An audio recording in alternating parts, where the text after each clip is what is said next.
салом тамошобинони муҳтарам, хайрамақдам мегӯем шуморо дар барномаи мо дар канали бунёди Бузургмеҳр Foundation ва имрӯз ният кардем ки дар барномаи саволу ҷавоб ба саволҳои ҳуқуқие ки ба мо аз чанд тараф расиданд вобаста ба қазияи боздошт ва ҳабси пешакӣ гирифтани ду журналисти мустақили Тоҷикистон Далери Эмомалӣ ва Абдулло Ғурбатӣ ба шумо маълумот диҳем, ба саволҳои шумо ҷавоб гардонем. ҳамчунин шумо метавонед дар ҳамин рафти барнома ба мо саволҳои худатонро пешниҳод кунед вобаста ба ҳамин парвандами ё ки ягон чиз дигар бошад, метавонед саволҳоро пешниҳод кунед. кӯшиш мекунем ки ба онҳо ҷавоб гардонем. инак шурӯъ мекунем. чӣ хеле ки ҳамаи шумо аллакай медонед, як рӯз мешавад ки нисбати ду журналисте ки воқеияти аслии ҳолати мардуми оддиро баён мекарданд дар Тоҷикистон бе ягон рӯйпӯшкунӣ, бе ягон беҳтару хубтару буданаш нишон додан, асли воқеаро нишон медоданд, бо мардум суҳбат мекарданд, масъалаҳои мубрами рӯзро баррасӣ мекарданд, расонавӣ мекарданд, паҳн мекарданд ва ин кори худи ҳамин журнализму журналистҳо ҳаст. ғайриқонунӣ, ин яке аз фикрҳои мо, яке аз ҳамон ақидаи бунёди Бузургмеҳр дар натиҷаи таҳлили баррасии ҳамин парвандаҳои онҳо вобаста ба ҳамон маълумоте ки мо дастрасӣ дорем ба боварии комил мегӯем, ғайриқонунӣ онҳо боздошт карда мешавад, нисбаташон парванда оғоз карда мешавад ва онҳо нисбаташон чораи пешгирӣ дар намуди ҳабс татбиқ карда мешавад. яъне мутобиқи қарори судӣ ба муддати то 2 моҳ онҳо то ба итмом расидани баррасии тафтишоти пешакии парвандаашон дар ҳабс бояд нигоҳ дошта шаванд. чӣ зарурият буд барои чунин татбиқи чораи пешгирӣ? Чораи пешгириаш чист? оё дигар намудҳои чораи пешгирӣ вуҷуд надошт ки онро татбиқ кунанд? ба ин ва дигар саволҳо мо ба шумо имрӯз ҷавоб хоҳем дод.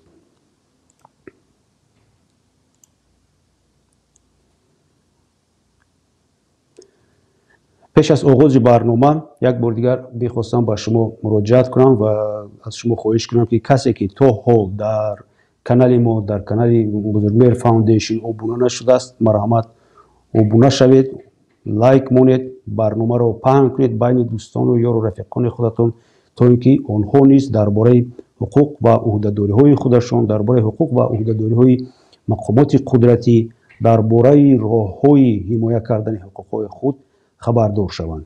ин яке аз рисолатҳои бунёди Бузургмеҳр мебошад, расондани ёрии ҳуқуқӣ ва баланд бардоштани савияи дониши ҳуқуқии мардум аст. шумо низ метавонед дар ҳамин роҳ ба воситаи лайк мондан, ба воситаи тарғиб кардани ҳамин видеоҳои мо саҳми худро гузоред. инак гапро бисёр нокарда ба рӯйхати ҳамон саволҳо мегузарем. чӣ хеле ки гуфтам, дар рафти барнома шумо низ метавонед дар ҳамин зери барнома ягон саволе ки дошта бошед пешниҳод кунед. саволи якум ҳамин буд ки оё хеш табор дар мурофиаи судӣ ҳуқуқи иштирок карданро доранд ё ин ки не? ин саволро касе ба мо равон кардааст ки дар паси дару дарвозаҳои ИВС нигаҳдори он буд ки Абдуллои Ғурбатиро мисол кай мебаранд, ба куҷо мебаранд ва савол ба ҳамон вобастагӣ дорад ки оё хеш табор ҳуқуқ дорад ки дар мурофиаи судӣ, дар ҳамин мурофиаи судӣ иштирок кунанд ва аз ин ҷо бармеояд ки оё ҳамин мурофиаҳои судӣ ки оиди татбиқи чораи пешгирӣ баргузор мешаванд ҳатман бояд чунон фаврӣ гузаранд, бе огоҳонидан гузаранд, бе ягон огоҳ кардани ягон тарафҳо. оё ҳамин дуруст аст ё ки нест? бояд гуфт ки он мурофиаи судие ки дар ин 2 рӯз гузашт, мақсадашон гунаҳгор будан ё гунаҳгор набудани абдуллои ғурбатӣ ё ин ки далери эмомалӣ нест, муайян кардани он нест ки инҳо ин корро содир карданд ё ки содир накарданд, худро гунаҳгор ҳисоб мекунанд ё ки намекунанд нест. сухан дар ин мурофиа дар бораи ин гап умуман бояд наравад. дар ин мурофиа бо пешниҳоди муфаттиш ки парвандаро баррасӣ карда истодааст, тафтиши пешакиро бурда истодааст ва бо дархости бо ризояти прокуроре ки назорат мекунад ин тафтишотро ба судя дархост пешниҳод карда мешавад ва дар он дархост гуфта мешавад ки бинобар асосҳои фалону фалону фалон, дар бораи асосҳо ман алоҳида гап мезанам, тафтишот зарур мешуморад ки то охири тафтишоти пешакӣ абдуллои ғурбатӣ, далери эмомалӣ ё ин ки дигар одам ҳатман бояд ҳабс карда шавад, чунки имконияти гурехтани онҳо аз рафти тафтишот аст, имконияте ҳаст ки онҳо метавонанд ба яке аз шоҳидон таъсир расонанд, имконияте ҳаст ки онҳо далелҳои шаръиро метавонанд пинҳон кунанд ё ин ки ба дигар роҳ восита ба тафтишот таъсир расонанд. албатта ин як чизи муқаррарӣ аст, шаблон ҳаст ва онҳо фақат ҳаминро менависанду пешниҳод мекунанд ва мо медонем ҷои пинҳонӣ ҳам нест ки дар Тоҷикистон на суди мустақил ҳаст, на адвокатураи мустақил ҳаст ва инак мебинем ки дигар ҷомеаи журналистикаи мустақил ҳам нест. суд бинобар он ки муттаҳам ҳаст дар Тоҷикистон, бинобар он ки ҳамин мақомоте ки дархост пешниҳод кардааст, ҳамон мақомот, ҳамон шохаи ҳокимияти давлатӣ ба ҳамин вазифа таъин кардааст ва ҳамин шохаи ҳокимияти давлатӣ метавонад ки ӯро аз ин вазифа гирад. дархостро дар 99 аз 10 ё ки гӯем 99 аз 100 99% чунин дархостҳоро қонеъ мегардонад. ва савол дар бораи он буд ки оё хештабор бояд иштирок кунанд ё ин ки накунанд. албатта бояд иштирок кунанд. тамоми мурофиаҳои судӣ дар ҷумҳурии Тоҷикистон бояд озод ва бо дастрасӣ ба тамоми мардум, навобаста аз он ки ту манфиатдор ҳастӣ ё ки нестӣ, хештабори туро суд мекунанд ё ки намекунанд, бояд баргузор шавад. бояд даромадан ба толорҳои судӣ, ба биноҳои суд озод бошад.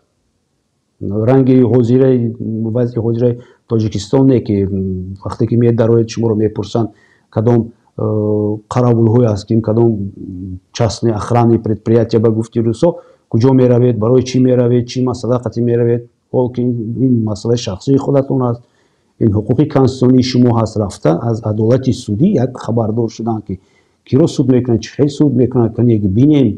ин бояд як баланд бардоштани саҳиваи дониши ҳуқуқӣ мешавад ва як масъулиятнокӣ пайдо мешавад дар халқ. агар бинанд ки дар ҳақиқат ман дар суд иштирок кардам, мана ҳокимияти судиянӣ хеле будааст, мустақил будааст, боварӣ ба ҳокимият пайдо мешавад.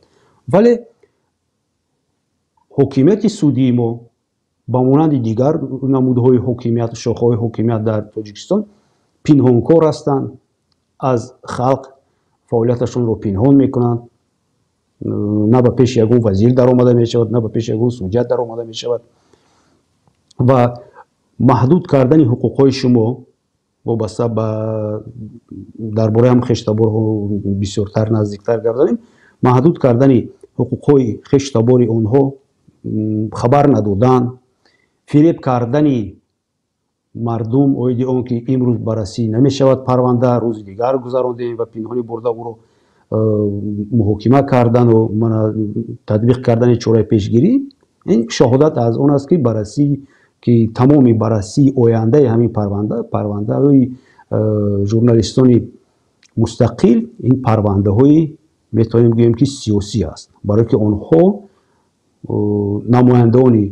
намояндагони шохҳои ҳокимияти давлатӣ, шахсоне ки қудрат доранд дар Тоҷикистон гӯё танқид карданд.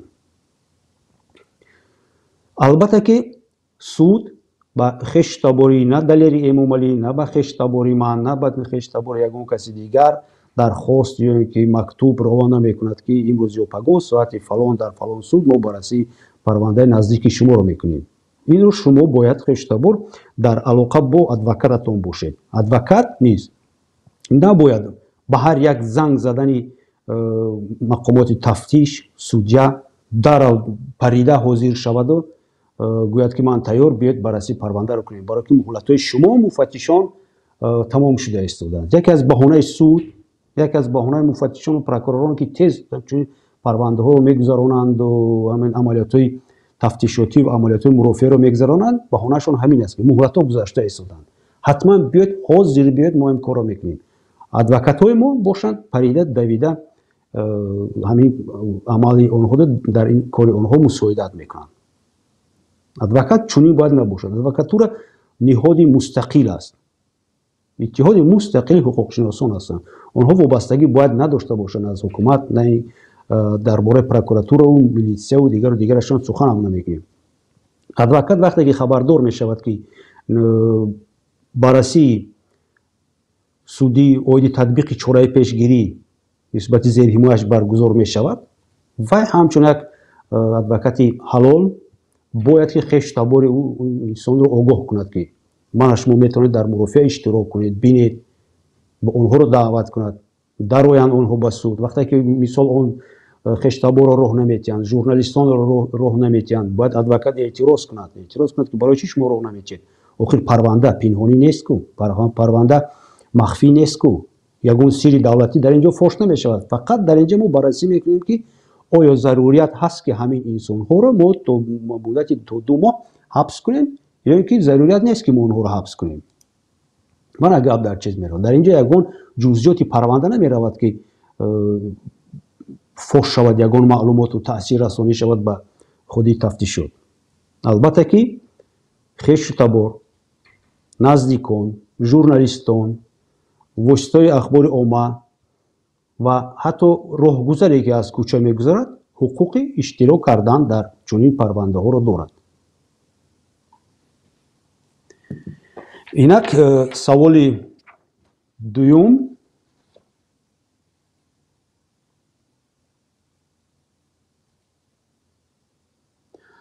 اسیر یک سوال است که همه شما و مخالفان سوال هم نیست، نمیدونم این چی حساب بشود. همه شما و مخالفان با دلی پر دعوا دارید که رحمان و حکومت جنایتکارند و غیر قانونی حکومت میکنند. پس چرا شما این را در سودهای بین الملل تصدیق نمیکنید تا که رحمانوف را سود کنند؟ بینید اسیر رحمانوف آدمی عادی نیست. در نظری سود بین المللی رحمانوف آدمی عادی نیست. مناسبت هایی که سود بین المللی تصدیق به تنظیم می‌دارد این یک ساحه دیگر هست.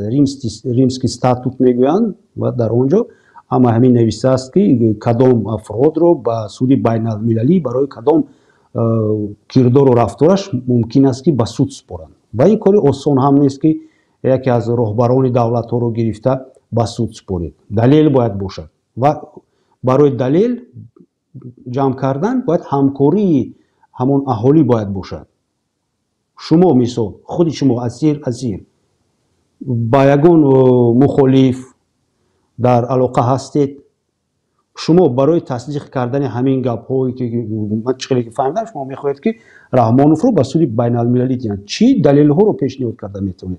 دلیل های هوایی نه که رحمانوف گناهکار است، دلیل های رسمی این همین رحمانوف گفته است که همین کارو کنید، همین جنایت رو کنید، شما پیشنهاد کنید، شما نیز همکاری کنید، جمع کنید، ممکن حقوق شناسا شیشته بعد یگون چیز خلاصه برآورده با یگون سود مراجعت کنند.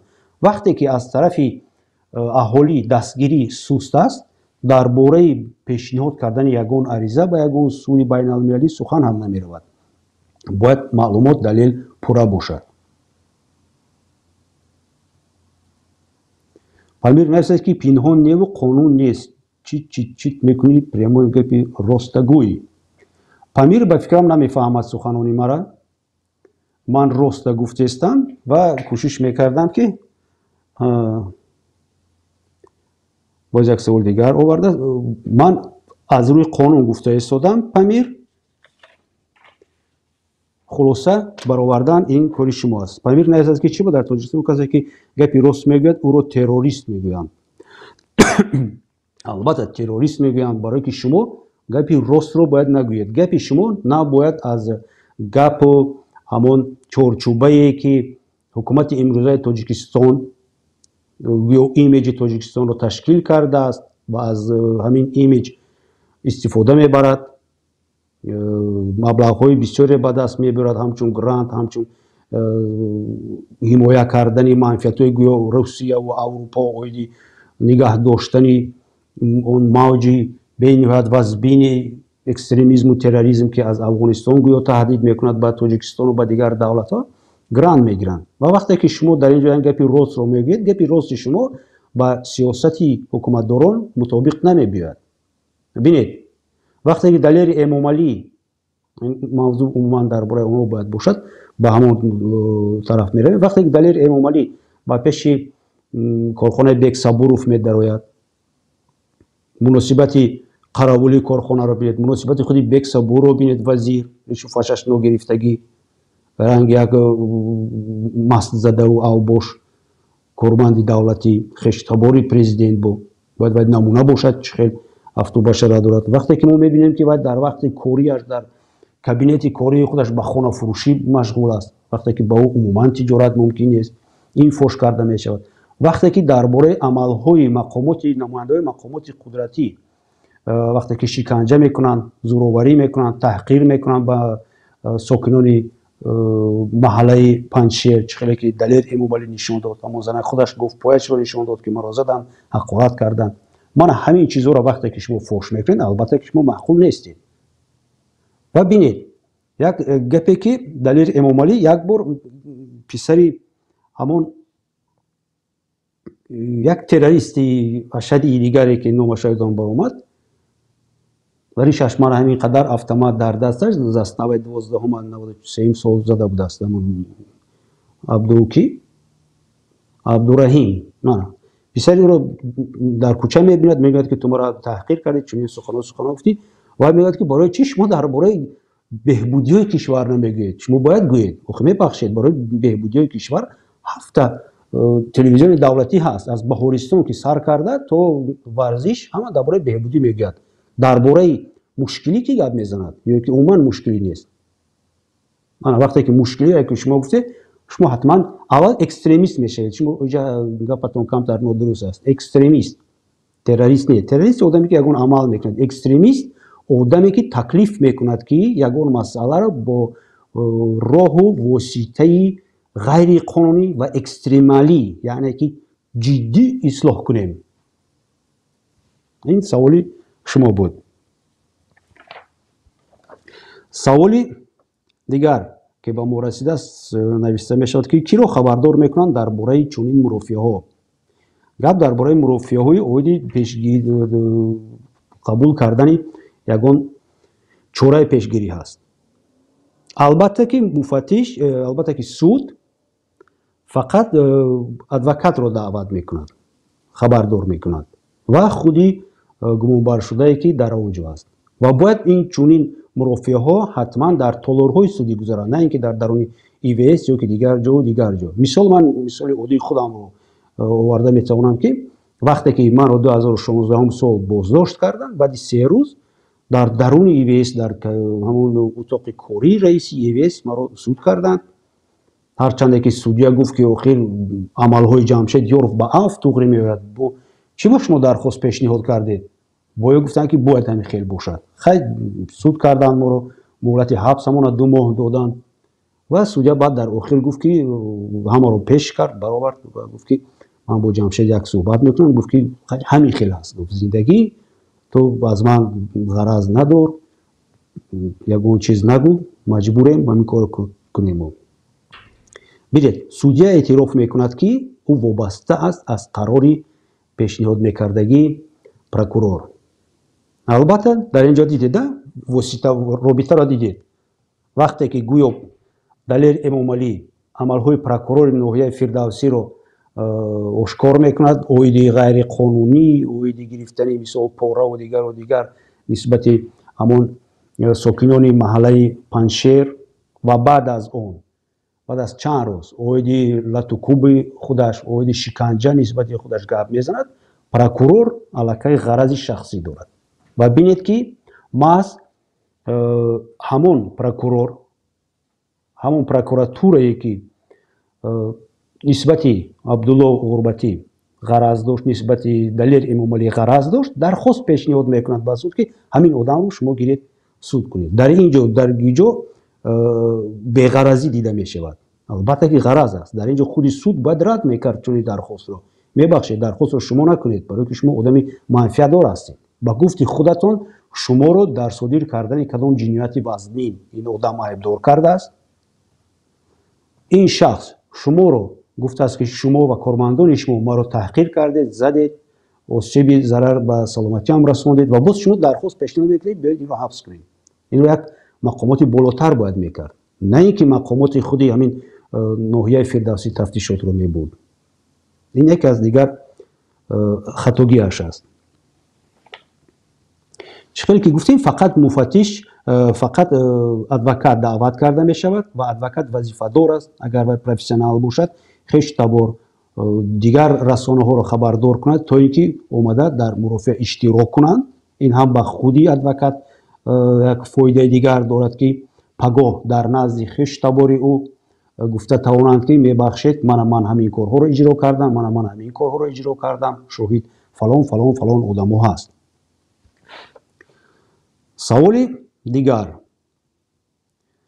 дигар дар бораи он аст ки кадом намуди чораи пешгирӣ боз ҳаст. мо гуфтем 2 рӯз пеш ё ки 1 рӯз пеш нисбати ин ду журналист аллакай чораи пешгирӣ дар намуди ҳабс татбиқ карда шуд. дар ин бора мо дар расонаи худамон, дар сайти расмии худамон Yoruv ORG инро навистем, дар шабакаҳо паҳн кардем, муроҷиат ҳатто кардем ба ҷомеаи шаҳрвандии ҷумҳурии Тоҷикистон, ба ҷомеаи журналистии Тоҷикистон ки шумо имконияте ҳоло ҳам доред ки ҳамин чораи пешгирии ӯро, ин ашхосро ки дар вазминтарин чораи пешгирӣ аст, ҳабс аст, тағйир диҳед.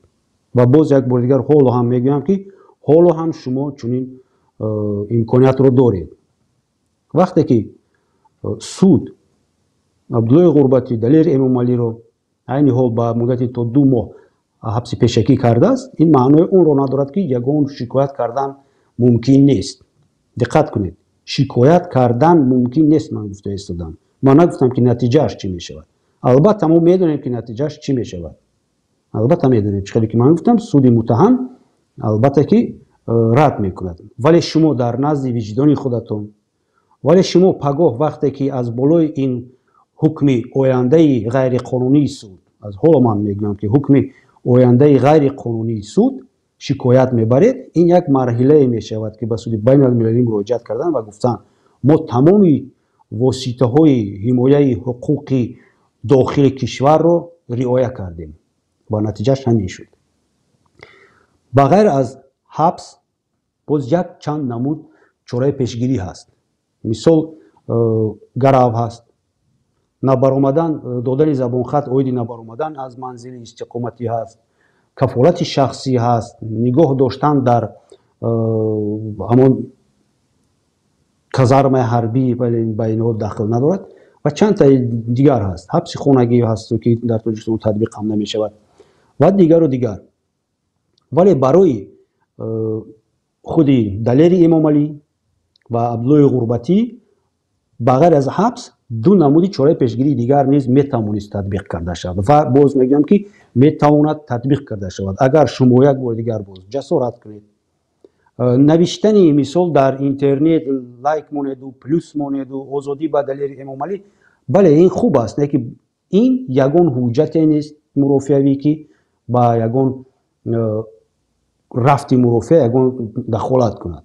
петитсия ҷамъ карданам ягон фоида надорад. фақат муроҷиати расмӣ ба мақомоти тафтишот аст. шикоят кардан ба мақомоти тафтишот ё ки ба суд аст. шумо бояд ҳатман аз ҳамин 2 намуди чораи пешгирие ки оз ман номбар мекунам якеро интихоб кунед, ё ин ки агар шумо ҳамин қадар бисёр бошед ва ҳамин қадар дилсӯз бошед, метавонед як қисматон як намуди чораи пешгириро ба суд пешниҳод кунед, як қисми дигаратон намуди дуюми чораи пешгириро пешниҳод кунед. мисол, як қисматон пешниҳод кунед ба суд ки чораи пешгирӣ аз намуди ҳабс тағйир дода шавад ба гарав ва яке аз одамҳое ки мисол обрӯманд аст, одамое ки маблағ дорад, пешниҳод кунад ки ман тайёр ҳастам ба сурати ҳисоби суд, ман ҳамин қадар маблағ ё ки чанд маблағе ки шумо гап мезанед пешниҳод мекунам ва кафолат медиҳам ки Абдуллои Ғурбатӣ, Далери Эмомалӣ то рафти тафтишоти пешакӣ пинҳон намешаванд. Ягон ҷо намегурезанд, ба касе таъсир намерасонанд. Агар онҳо ҳамин корро иҷро кунанд, таъсир расонанд ба суд, пинҳон шаванд, ман вазифадор ҳастам ки уҳдадориро ба гардан мегирам ки ман ҷавоб медиҳам. ё ин ки дигар чораи пешгирӣ ин кафолати шахсӣ мебошад. дар ин ҷо як одами обрӯманд фарз мекунем худи бексабур нависад ба суд ки хоҳиш мекунам ки аз суд талаб мекунем, илтиҷо мекунем ки мисол нисбати ҳамин инсон Далери Эмомалӣ чораи пешгирӣ тағйир дода шавад. Ман раиси кумитаи алоқаи ҷумҳурии Тоҷикистон ҳастам, одами обрӯманд ҳастам, хештовори ҷаноби олӣ ҳастам, соҳиби чанд фабрикаву заводу корхонаву дигару дигар чизҳо ҳастам ва ман кафолат медиҳам ки ман назорат мекунам ки ҳамин одам бо дархости якумин дархосте ки тафтишот мекунад дар назди муфаттиш ҳозир мешавад, намегурезад аз Тоҷикистон, пинҳон намешавад. Умуман вай имконияти дигар гурехтан ҳам надорад, барое ки аллакай ҳамаи ҳуҷҷатҳои онҳо гирифта шудаастанд. Ҳам паспорташон, ҳам загранпаспорташон, ҳам удостоверенияшон, ҳама чизи онҳо аллакай мусодира карда шудааст. Ман боварӣ комил қатъи ҳозир гуфта метавонам ки аллакай дар хонаи ин ашхос кофтукоп гузаронида шудааст, ҳарчанде ки мо хабардор нестем.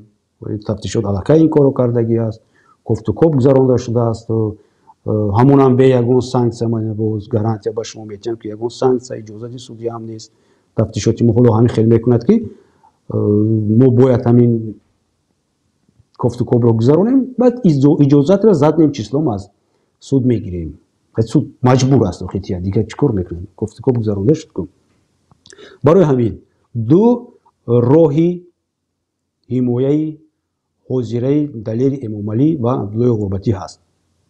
якум, азбаски аллакай ки қарор дар бораи татбиқи чораи пешгирӣ дар намуди ҳабс баромадааст, шумо метавонед аз ин қарор шикоят кунед. шумо гуфтам ман киро дар назар дорам.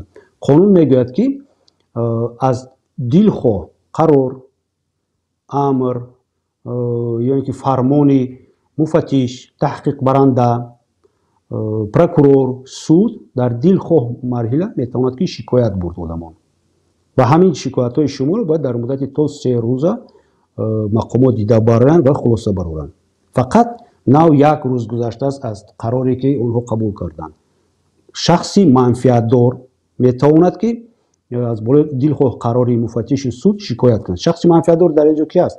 худи Далери Эмомалӣ. албатта ки бояд касе ба он гапро расонад ки Далери Эмомалӣ ту чунин ҳуқуқро дорӣ, талаб кун ки қарор дар бораи ҳабси ту ба дасти ту супорида шавад, аз болои ӯ шикоят кун. ҳатто бе ҳамон қарор ҳам метавонад шикоят кунад. фақат менависад ба суди болоӣ, агар ӯро суди ноҳияи Шоҳмансур мисол ҳабси пешакӣ гирифта бошад, ва менависад ба суди шаҳри Душанбе. ариза ба суди шаҳри Душанбе суруғаи судро менависад аз номи гумонбар шуда Далери Эмомалӣ зода ва истиқоматкунандаи фалон фалонҷо муваққатан нигоҳ дошта мешаванд дар ИВСи ноҳияи Шоҳмансури ноҳияи Фирдавсии шаҳри Душанбе.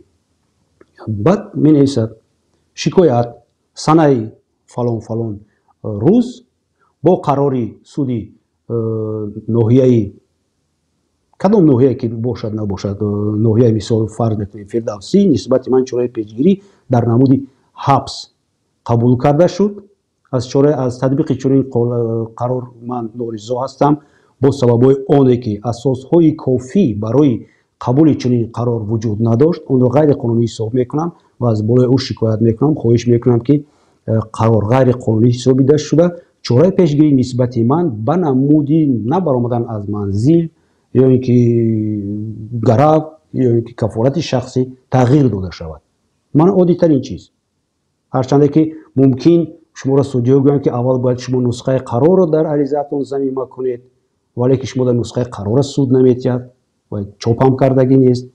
шанбе кор намекунем, якшанбе кор намекунем, рӯзи душанбе биёд, рӯзи душанбе судя кор намекунад. ҳамин хел моҳҳо рӯзҳо мегузарад. бе ягон нусхаи қарор метавонед як бор бар ҳамин мазмуне ки ман гуфтам шикоят нависед. Далери Эмомалӣ яъне ки метавонад ариза нависад. дуюм, адвокат метавонад, ин вазифаи касбии ӯ аст. дуюм, шахси манфиатдор падараш метавонад, модараш метавонад, ҳамсараш метавонад, фарзандонаш метавонад, барои ки онҳо манфиатдор ҳастанд ки наздики онҳо дар наздашон бошад. ҳеҷ гоҳ ягон хештавор манфиатдор нест ки наздики ӯ дар тафтишот бошад. ҳол он ки ин ашхос намегурезанду пинҳон шуданӣ ҳам нестанд.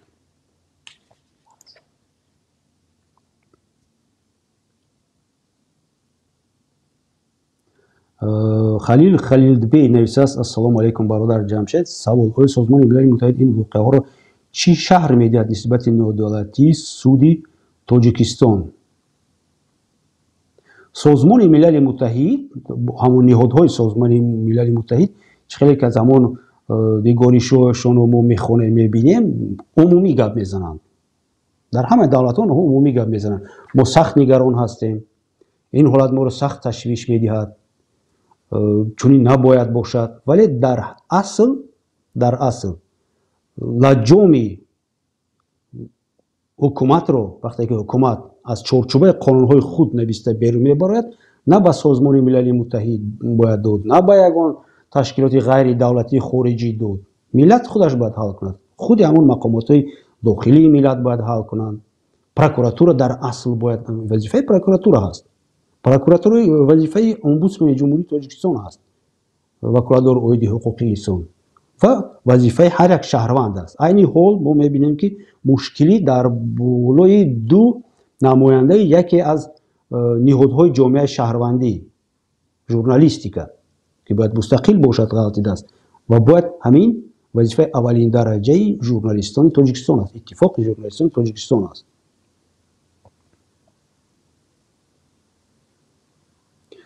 саволи дуюмашон ки ба фикри шумо ин ҳукумат ин ду рӯзноманигорро ба зиндон маҳкум мекунад?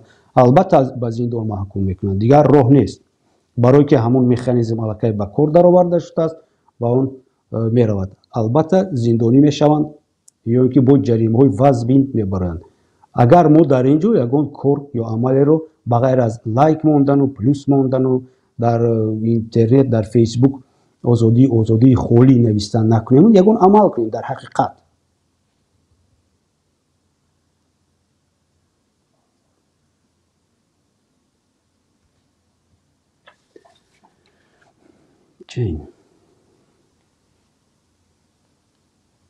холику як дақиқа дӯстони азиз. салом ака, шумо барои озодии ду журналист пешниҳод кардед ки иттифоқи журналистон дар кишвар иқдом мекунанд. Чӣ гуфтанед? Яъне мехоҳед мардум ҳама ба майдонҳо бароянд? Не, баромадани мардум ба майдонҳо ғайри имкон аст, барое ки мардум дид ба майдон баромадан чӣ натиҷа медиҳад. дар ин ҷо бояд якум кореро кунад, ин иттифоқи журналистон кунад. ба ғайр аз иттифоқи журналистон метавонад ки бо дигар ниҳодҳои давлатӣ, ғайри давлатӣ бо дархост муроҷиатҳо ба суд, ба президент, ба омбудсмен муроҷиат кунанд ки ин баррасии қазия адолат бо истифодаи принсипҳои адолат, бо истифодаи принсипҳои қонунгузорӣ бояд баргузор шавад. ягон зарурият барои ба ҳабс гирифтани ин ду нафарро ман намебинам. зарурияти воқеӣ нест. ана ҳозир ман ба шумо мисол моддаи 102 кодекси мурофиаи ҷиноятиро меёбам ва дар он ҷо шумо мебинед. шумо дӯстони азиз бояд як маълумот дошта бошед ки барои чӣ одамро ҳабс мекунанд. бояд гуфт ки ягон амали муфаттиш, прокурор, судя аз ҳаво нест, аз пеши худ нест. ҳамаш дар кодекси мурофиаи ҷиноятии Ҷумҳурии Тоҷикистон навишта шудааст. берун аз ҳамин кодекс дилхоҳ амале ки онҳо содир мекунанд, ин ҷиноят ҳисоб мешавад ва ҳабс кардани ин ашхос низ аз рӯи ҳамин кодексҳои мурофиавӣ мебошад. инак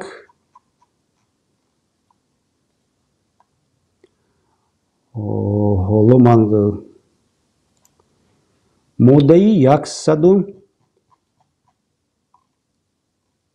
102 кодекси мурофиаи ҷиноятӣ чӣ менависад? асосҳои татбиқи чораи пешгирӣ. яъне ки яке аз чораи пешгирӣ ин ҳабс аст. асосҳои татбиқи ҳабс. бо содатар кунем, асосҳои ҳабс кардани одам. якум, мақомоти пешбурди мурофиаи ҷиноятӣ муфаттиш танҳо дар ҳолате чораи пешгириро татбиқ карда метавонад агар, диққат кунед, танҳо ва агар, танҳо дар ҳолатҳои чораи пешгирӣ, яъне ки танҳо дар ҳамин ҳолатҳо одамро ҳабс карда метавонад агар далелҳои аз рӯи парвандаи ҷиноятӣ ҷамъовардашуда асоси кофӣ диҳанд. далелҳои аз рӯи парвандаи ҷиноятӣ ҷамъовардашуда асосҳои кофӣ диҳанд. чиҳо? далелҳои ҷамъовардашуда, яъне ки ягон ҳуҷҷат будааст, ягон нишондоди шоҳид будааст. бармегардем ба моддаи пештар. далел чист? далел ин ягон ҳуҷҷат аст, ягон видео ҳаст, ягон сабти наво ҳаст, мисол нишондоди шоҳид аст, нишондоди худи ҳамин одам ҳаст ки асоси кофӣ диҳанд, яъне ки асоси бешубҳа диҳанд ки гумонбаршуда далели имомалӣ дар назар дорем ки далели имомалӣ аз мақомоти таъқиби ҷиноятӣ ва суд пинҳон мешавад. далер кадом далел ҳаст ки далер пинҳон мешавад? далер худаш гуфт ки ман пинҳон мешавам, ягон шоҳид гуфт ки далер пинҳон мешавад. далер аз суд ба кадом роҳ пинҳон шудааст? кадом далер пешниҳод мекунед? далери эмомалӣ билети душанбеи Москва дошт ки шумо пешниҳод кунед ки ман билети душанбеи Москваи далери эмомалӣ гурехтанӣ буд. агар ҳоло ҳам ӯро мо дар озодӣ монем, далер метавонад гурезад. пагон мо мегӯем ки биё рӯбарӯ мекунем туро ба бексабур, ту бексабурро таҳқир кардаӣ, нисбати ту бексабур ариза нависад. мо далерро намеёбем. барои ҳамин зарурият ҳаст ки далер ё ки ғурбатиро мо бояд гирем маҳкам кунем. далел бояд кофӣ бошад. ягон далел пешниҳод карда шудагӣ нест. фақат тахмин аст. фақат тахмин. дуюм асос, гумонбаршуда ба тафтишоти пешакии парвандаи ҷиноятӣ ё баррасии он аз тарафи суд мамнуият кунад. ҳамон ҳам далел, агар далел бошад ки мамнуият мекунад. аз ҷумла маводи барои парванда аҳамият доштаро пинҳонӣ ё сохтакорӣ кунад ё бо роҳи ғайриқонунӣ ба шахсони дар мурофиаи ҷиноятӣ иштироккунанда таъсир расонад без сабабҳои узрнок ба даъвати мақомоти пешбурди мурофиаи ҷиноятӣ ҳозир нашавад, ҷинояти дигарро содир намояд, ба иҷрои ҳукм монеъ шавад. инам бояд шумо пешниҳод мекардед. далел бояд шумо пешниҳод мекардед. агар ҳамин далелҳо воқеан вуҷуд дошта бошанд, пас одамро бояд маҳкам кард. ин хел не ки мо ҳамин одамро биёем маҳкам кунем, барое ки як бор мо далери имомалиро оварда будем, маҷбур кардем, суистифода аз мансабамон, аз ваколатҳои хизматиамон баромада маҷбур кардем ки он наворо аз шабакат, аз канали ютубият бардор. мо ҳақ надоштем, лекин кардем ҳамин корро. муфаттишону ҳамун прокурорҳо кардем. ӯро боззадем, таҳқир кардем, даштном додем, бо як ду лағати дига задем, баромад. ва баромада дар бораи мо гап зад ки мо ҳамин корро кардем. агар ҳозир мо ӯро дар ҳабс накунем, дар бораи рафти тафтишот ӯ гап мезанад ки чӣ хел тафтишот меравад, чӣ хел мо далел надорем. ва яке аз сабабҳои асосии эълон кардани муҳри махфӣ задани парвандаҳои мазкур маҳз ҳамин аст ки дар бораи хатогиҳову бесаводиҳои мақомоти қудратӣ, намояндаҳои мақомоти қудратӣ ки тафтишоти пешакиро мебаранд, ягон кас хабардор нашавад. ин ҳам ғайриқонунӣ аст. тамоми парвандаро намешавад махфӣ кардан. мумкин нест. ягон қисмати онро ки он ҳам ягон вобастагӣ ба ҳаёти ҷинсӣ дошта бошад ё ин ки ягон дорои маълумоти сирри давлатӣ дошта бошад. ҳангоми зарурияти татбиқи чораи пешгирӣ, яъне ки ҳангоме ки суд зарур мешуморад ки ман инсонро бояд ҳабс кунам, хусусияти ҳамин айбдоркунӣ, мисол айбдоркунӣ ин шахсон қадар ҳам вазбин нест. шахсияти онҳо, сину сол ва вазъи саломатии онҳо, намуди машғулияташон, вазъи оилавӣ ва молу мулкӣ, мавҷудияти доимии истиқомат ба ҳолатҳои дигар бояд ба инобат гирифта шаванд. далери имомалӣ хона дошт, манзил дошт, прописка дошт, зиндагӣ мекард. абдуллои ғурбатӣ ҳам ҳамин хел буд. ин ду кас нафар бомж набуданд, дар вокзалҳо хоб намекарданд ки милиса надонад ки пагоҳ инҳоро аз куҷо пайдо кунад. инҳо оила доштанд, фарзандои ноболиғ доранд, оила доранд, фарзандои ноболиғ доранд, падару модар доранд, хештабор доранд. онҳоро партофта барои як ҳукме ки шумо шояд онҳоро ҷарима кунед, ягон зарурият намебинанд ин шахсоне ки гурехта раванд барои як ҳукми шумо. ҳукме ки шумо ҳам мебароред, иншоаллоҳ дар як рӯз ду рӯз мардуми хайрхоҳ ҷамъ мешуданду меспориданд. бинед, ин нишон медиҳад ки фақат дар натиҷаи дар ҳолати будани асосҳо бояд чораҳои пешгирӣ татбиқ карда шавад. Вақте ки асос нест, яъне ки вақте ки далел нест, ки далел гурехтанӣ ҳаст, далел ягон кас ба фишор овардааст, нишон дод ягон шоҳид дар парванда вуҷуд дорад ки гуфта бошад ки далер ба ман занг зад, гуфт ки агар дар тафтишот рафта нисбати ман фалон фалон сухан гап занӣ, ман фалонат мекунам. Парвандаи яке аз адвокатҳои шинохтаи Русияро дар назар биёред, ба хотир биёред, Дагир Хасавов. оро маҳз барои ҳамин бо суд карданд ки вай ба тафтишот халал расонд, гӯё ба шоҳид таъсир расонд. Мана дар он ҷо мумкин ана хел камтар дурӯғро рост кардан, не ки дар Тоҷикистони мо асосҳои татбиқи чораи пешгирӣ вуҷуд аслан надорад. Дар ҳамин парвандаи ҳамин ду нафар ман умуман намебинам. Вале ғайриқонунӣ ин ду касро гирифта парвандаашонро ҳабси пешакӣ кардан ин ду нафарро. саволи дигар боз аз WhatsApp ба мо омадааст. дар ин ҷо нависта шудааст ки махфӣ гуфта кадом парвандаҳоро мегӯянд. чӣ хеле ки ҳозир гуфтам, махфӣ гуфта парвандаро махфӣ кардан мумкин нест. пурра парвандаро махфӣ кардан мумкин нест. фақат як ҷузъи онро, ягон маълумотҳои онро ки ҳамон вобастагӣ бо алоқаи бо ҳаёти маҳрамонаи шахс дошта бошад. мисол вақте ки дар гап дар бораи таҷовуз меравад, ҳаракатҳои бадахлоқона меравад нисбати ягон шахси ноболиғ ё ки ягон шахсе ки камтар аз ҷиҳати саломатӣ заиф аст, дар он ҷо имконияти иҷозати расонавӣ кардану паҳн кардане ки ҳамин кор чӣ хел шуд, баъд ин чӣ гуфт, вай чӣ кор кард, чӣ хел фош кардан мумкин нест. агар дар парванда ягон маълумоти дорои сирри давлатӣ бошад, фош кардан мумкин нест. дар парвандаи Далери Эмомалӣ гуҷоаш сирри давлатӣ мебахшед, ман аллакай ба фикрам фаҳмидам ки сирри давлатиаш дар куҷо аст. номи прокуроре ки Далери Эмомалиро зад, номи мисол ҳамон прокурори кормандони мақомоти қудратие ки мардуми оддиро задан, таҳқир кардан, шиканҷа кардан. мисол ман ҳамин як ду видео охирашро дидам, Далеро дар маҳаллаи Панҷшер. мумкин дар дигар видеояшон боз мардум дар бораи дигар одамо ҳам гуфта бошанд. мана ҳамон одамо намехоҳанд ки номашон баррасӣ шаваду расонавӣ шавад, парвандаро махфӣ карданд. дар ин ҷо чӣ бояд кард? яке аз номи қисми дуюми номи барномаи мо ҳамин аст, қазияи Далери Эмомалӣ ва Абдуллои Ғурбатӣ. чӣ бояд кард? дар ҳолате ки парванда махфӣ карда мешавад, дар ин ҷо шахсони манфиатдор, боз Далери Эмомалӣ ё ин ки адвокати ӯ, аз қарори суд парванда худ ба худ махфӣ намешавад. чӣ хеле ки боз дар боло гуфтанд, ҳар як амали ин ашхос, ҳар як амали муфаттишон дар асоси ягон қарор аст. яъне ки қарор бароварда шудааст, қарор ба касе пешниҳод карда шудааст ки имзо кун, ту ба ҷузъиёти парвандаро бояд фош накунӣ. аз болои ҳамин қарор шикоят кунанд. ман ризо нестам, балки дар парванда ягон маълумоти шахсӣ, маълумоти дорои сирри давлатӣ нест. дар бораи ягон муносибатҳои маҳрамонаву ҷинсӣ сухан намеравад. зарурияти пинҳон кардану махфӣ кардани онро намебинем. шикоят кардан дар кор, ҳатман шикоят кардан дар кор. боз мегӯям, лайку озодӣ ба далер дар расонаҳо хуб аст, корпартоиву дигару дигар ҳамаш хуб аст, вале бо роҳҳои ҳуқуқӣ бояд шумо фаъолият кунед. як кас ду кас аризаи шуморо ягон кас ба назар намегирад.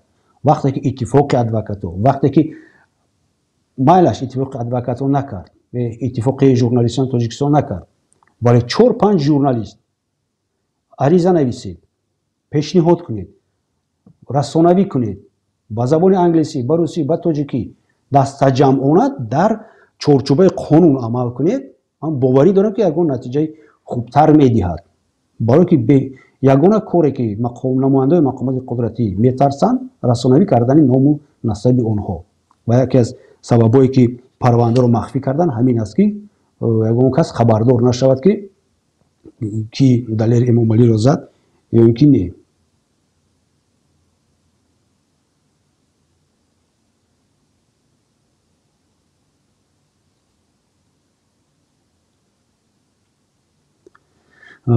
халил халилбей нависаст ки оё ба фикри шумо аён нест ки дар кишвари мо як қонуни пинҳонӣ барои ҳукуматдорон ҳаст? бале ҳамин хел аст. қонун духура ҳаст дар Тоҷикистон. барои як амал یک آدم یک خیل جزا میگیرد ولی دیگر آدم عموما دیگر خیل میگیرد. این بیشوبه همین خیل هست و این دلخواه شخص میتواند که تصدیق کند.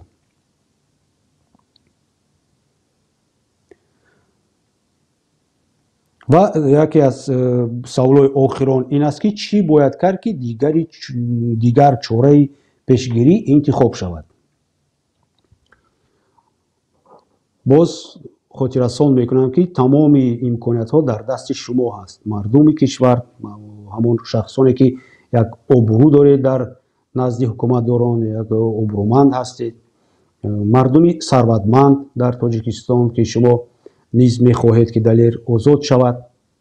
حتی نمیگویم درباره آزاد شدن است، میخواهید که تو رفتی آغاز مرافعه سودی در آزادی باشد، در نزد نزدیکانش باشد. شما باید به سود مراجعت کنید.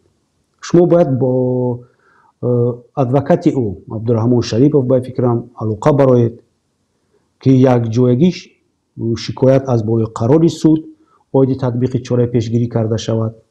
ادوکات شکایت رو پیشنهاد کند.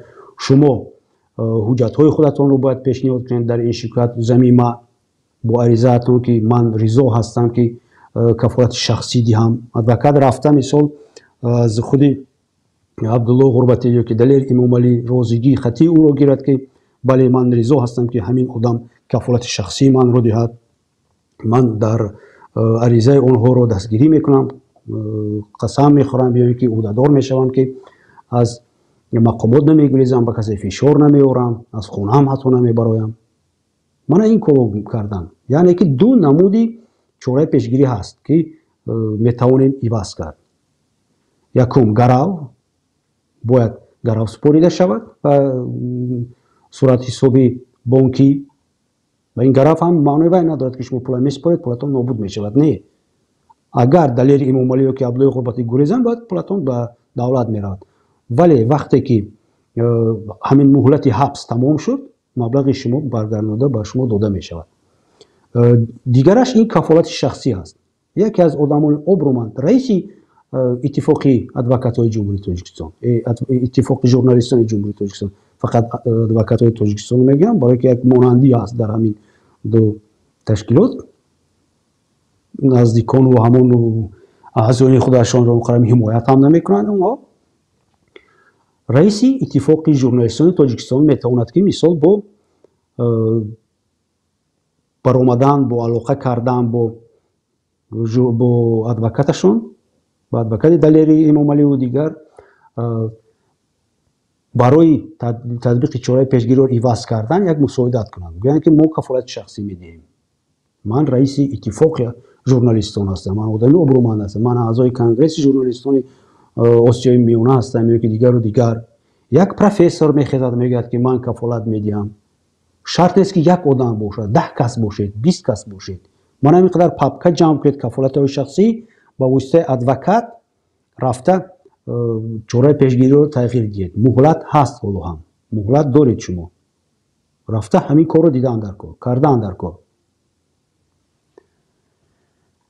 خیلی همین بود دوستان عزیز، اون سوال هایی که با ما آمده بودن و چند سوالی که شما در اینجا با ما دادید وابسته به قضیه دلیری امام علی و باید چیکار کرد در این راه ما با شما گفته گذاشتیم.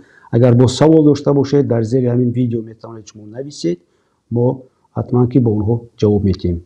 و در آخر دوستان عزیز، برای پهن کردن این برنامه ما که مقصد اساسی اشون رسانیدن یاری حقوقی، بالا برداشتن سطح دانش حقوقی شما، نزدیکان شما هست، حمایت شما از ویران کردن حقوقهای شما هست، شما نیز میتوانید سهمگذار باشید.